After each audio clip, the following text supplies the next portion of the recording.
I'm going to try to keep this story time short, but I'm usually pretty wordy. How to get started in this craft. Long story short, I was in my early 20s. I had just got home from college, was out on my own, first nursing job, etc. So had money.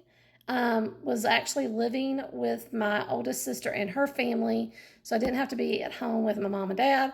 But being with her gave me a little bit more autonomy and all of that good stuff. So, long story short, her neighbor started a company where she bought stamps and card making items from different companies that were out at that time. There's still a lot of them are still out, like Stampendous, Hero Arts, that kind of thing. And she would go do shows, like kind of like Tupperware, Pampered Chef, that kind of thing. And she came to my sister's house. My sister, of course, invited me, and since was a nurse and I had a little bit of money, I got immediately hooked. All she had to do was show me how to do the embossing powder and watch it melt and expand and make that little texture. And I was all in. Let me just tell you. And that started a very, very long time ago. And I have been going card making since then. I've done scrapbooking, anything with paper.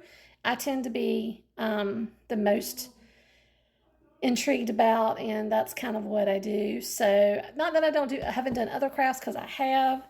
I'm not good at sewing like my sisters are. I get really frustrated when I have to start ripping seams, or I can't sew straight.